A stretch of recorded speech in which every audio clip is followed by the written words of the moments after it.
guys, welcome back to exmolex. So several months ago, I made a video about my most spiritual experience ever and how I feel about it now. I will leave a link in the description if you haven't seen it. When I made that video, I also mentioned that I wanted to do another similar video where I talk about your most spiritual experiences and how you feel about them now. And it's taken me entirely too long to get back to it, but it's time. As someone who was once religious and then left religion behind, spiritual experiences and feeling the spirit is one of the most interesting topics to me. Often when a religious person feels confronted about their faith, their go-to is, well, I had this spiritual experience and it confirmed my beliefs and I could never deny what I know. Most religious people believe in their religion based completely on faith. It's kind of hard to do anything else when nobody has ever been able to prove that their religion is true. So what happens when people leave their religion behind? What do they make of those spiritual experiences they once had? So let's hear from you guys. And I received too many to read them all, so I'm sorry if I don't get to yours. And I will be using initials instead of names because not everybody told me whether it was okay or not to use their full name. When I was 8, I wanted to know for myself if I should get baptized. In the middle of the night when the rest of the family was asleep, I knelt down and prayed, asking for confirmation that the church was true and that Joseph Smith was a prophet. I felt nothing, but I wanted to feel something. I wanted to prove to myself that I was capable of feeling the spirit. So I laid in my bed and wrote in my journal that I had an amazing spiritual experience. I wanted my children and my grandchildren to think I had had an amazing spiritual experience. I was lying to myself at 8 years old. EJ. To be honest, this isn't all that shocking to me because I can imagine myself at 8 years old doing something similar. Kids are dumb. And I say that with all the love in my heart because I have kids and I love them, but kids do dumb things for dumb reasons sometimes. That's one of the reasons I think it's wrong to baptize kids and have them make covenants when they're still young enough to believe in literal fairy tales. In high school, I was on a run around town with a friend, training for long distance running for track. I was very LDS at the time and she was Wiccan. We lived in a small town, so it didn't take us very long to be running outside of town down a dirt road towards a nearby river. When we turned into the dirt road, I suddenly felt scared about going towards the river. I pushed the feeling away and didn't say anything. When we got closer to the river, the water was higher and faster than normal. We continued, but when we got to the bridge, we both froze completely. I don't know exactly what she experienced, but I was overwhelmed with fear and even had a brief vision of the two of us drowning in the river. I said we should leave and she agreed immediately. Once we were away from the river, the feeling of fear dissipated and we both visibly relaxed. We discussed it a little and I attributed the experience to a warning from the spirit. She attributed it to the presence of vampires or similar beings that were warding us off from their hiding place. I just nodded along with her explanation and silently thought how sad it was that the spirit was with me so strongly and that she had felt it too and she would probably never know. That's a very Mormon thing to think. Now I know it was just survival instincts telling us not to cross a wet metal bridge over a rushing river. Went to that same spot later that year when the river was lower and there were no feelings of fear. TL. Yeah, I can think of similar experiences I had as an LDS kid and also attributing them to the spirit. And I think as an adult, if I was a church member, I would probably do the same thing. I have anxiety, and especially when my kids were babies, I would get so anxious about SIDS or sudden infant death syndrome, where a baby dies in its sleep. When they were babies, I would wake up all the time at night and just sit there like terrified with fear and like thinking to myself, is this the spirit telling me I should go check on them? So I'd get up and go check, and there was never a problem. But I would always think to myself, God is just testing me to see if I would go check if he wanted me to. I know, mind-blowing logic. My anxiety and fear equals God talking to me. I've had to actively work to move past that feeling for years now. I dated someone who I was obsessed with. We broke up after a few months because he planned to serve a mission. He told me it wasn't over. God told me he was the one I was going to marry. He didn't serve a mission, he dated other people, and I waited for him. He and I eventually lost contact once I realized we were never going to get back together. I heard God tell me he was who I was going to marry. Now I just think I was good at convincing myself that I was communicating with God. God lying to me was what made me start questioning religion. XF. There's a whole lot of convincing yourself of things involved in many spiritual experiences. I'm 24 and I left the church years ago. My most spiritual experience was when I was 13. My parents took my sister and me to Utah and we happened to stop at the visitor center while they were playing that Joseph Smith Prophet of the Restoration movie. Woof, I cried my eyes out through the whole thing, and because crying equals spirit in the church, I thought I had this beautiful religious epiphany and that I needed to be the best Mormon I could be. Turns out it's just a really sad movie. When I started doing research into the church years later, I thought back to that movie and realized some of those scenes couldn't possibly be true. I watched it online while pausing and fact-checking. Holy moly, they lied their asses off. And it doesn't help that at the beginning of the movie it says, "This is a historical depiction." I made my dad watch it with me, and I told him about all the inaccuracies. He made excuses the whole time. My biggest question was, if the church is true, why would they feel the need to lie so many times for the sake of an hour-long tearjerker movie? The movie that drilled my shelf into the wall was also the one to knock it down. KD. I think it's interesting that often one of the most spiritual experiences a person has also ends up being one of the contributing factors to their faith crisis. But it makes sense and honestly gives me hope for some of my family members. Realizing the church isn't true is painful, but it is also very liberating. My most spiritual experience occurred while I was attending a Christian church. This was after I had been Catholic and Mormon, and I was feeling really lost and confused. I felt like for some reason this final church was the answer for me, and one day while they were preaching about baptism and the importance of it, I started crying. My parents didn't allow me to get baptized as a Mormon, which I'm thankful for now, but it was also hard to deal with because I wanted it so badly. But at this church I could get baptized, and I felt the message was powerful and that Jesus was there for me. I actually went through with it a few weeks later. It's funny because like 3 or 4 weeks after that, I stopped attending church altogether.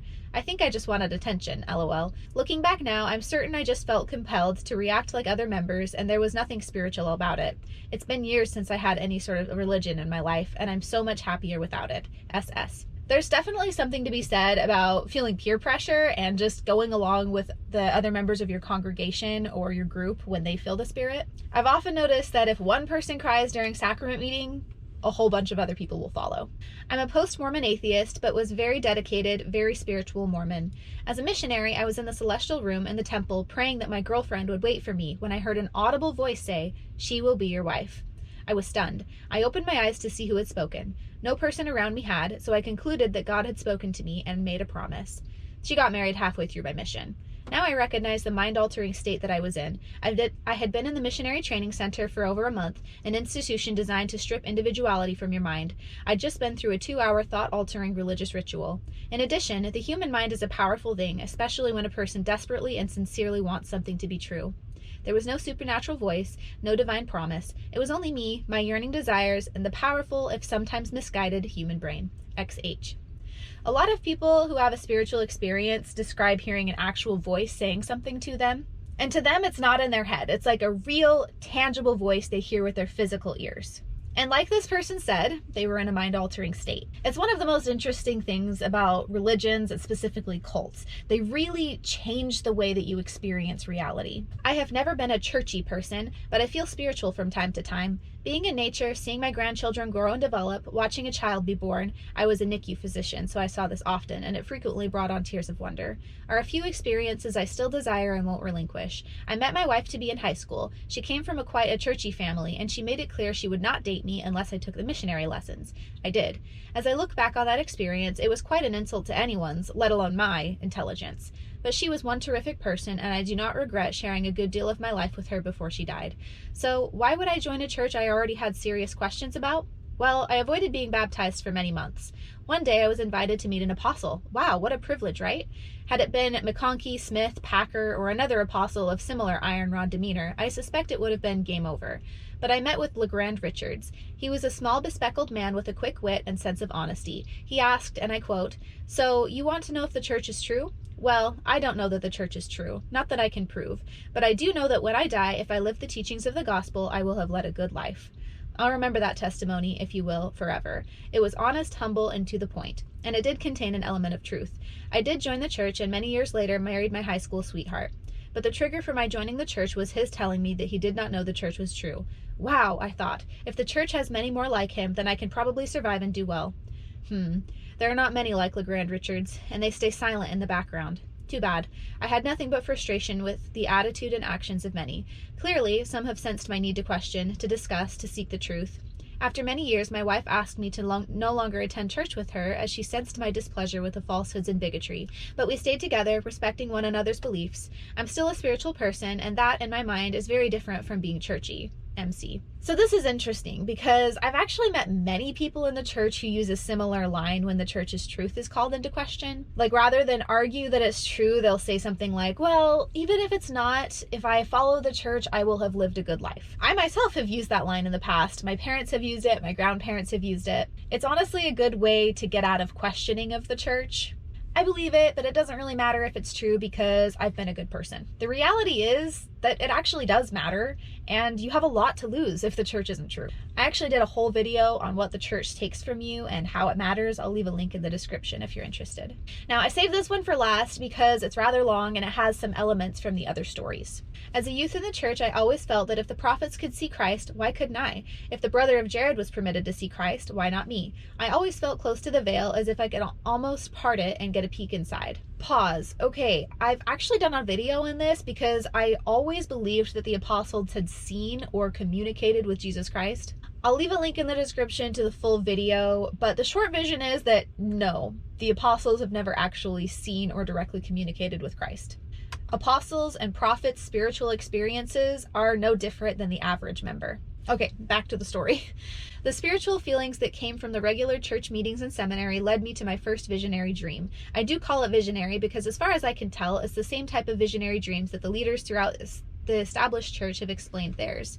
Though I was most likely asleep for all three of these I am about to discuss, they did feel very real and took place, it seemed, during that between sleep where you are kind of half awake but asleep. The first visionary dream happened to me when I was about 15 years old. I was transported back to when the saints first came to the Salt Lake Valley. I got to see Brigham Young with a cane on top of Zion's Peak as if he had just come into the valley. He was standing with a few others behind him, around him facing southwest. I was facing him kind of north, so I could not see what he was looking at.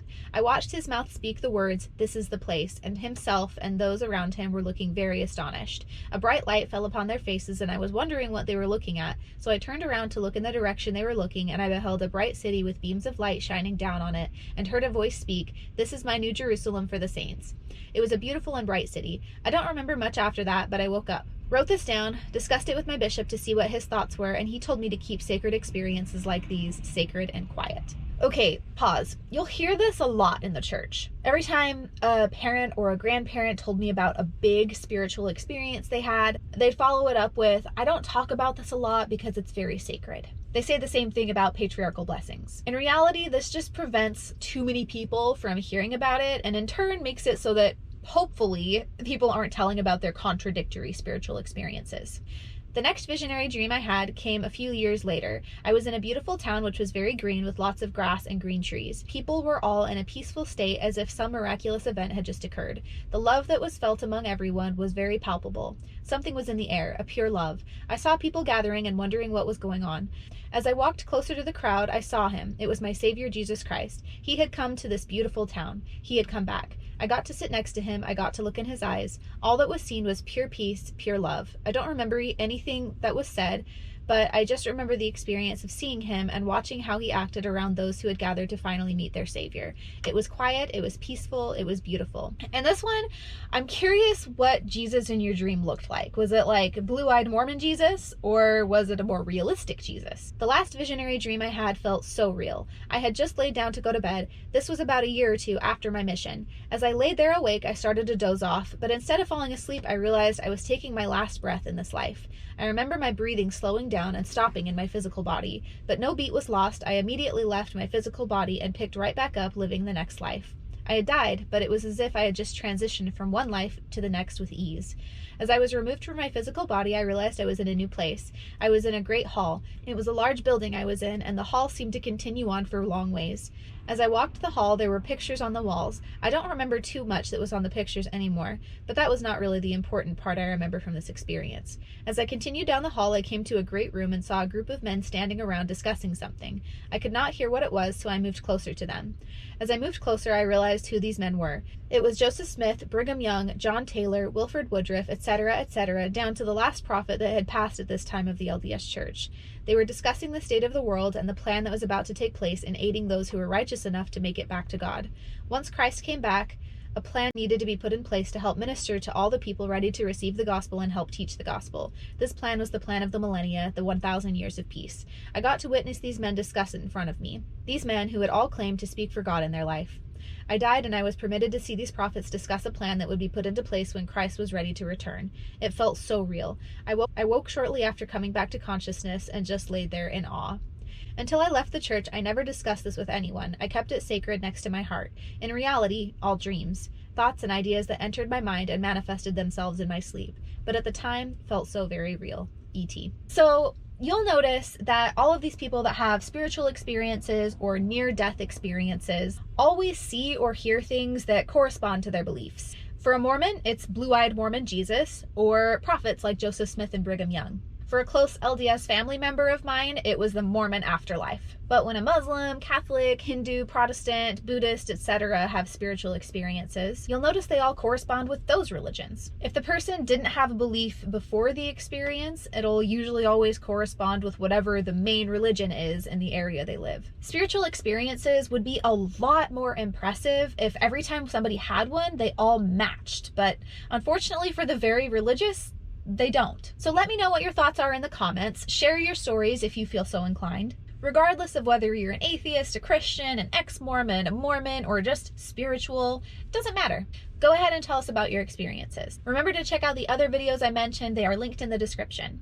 Also, thank you to everybody who shared their story. Before we go, a huge thank you to my patrons for all of your support. I really appreciate it. You guys are the real MVPs.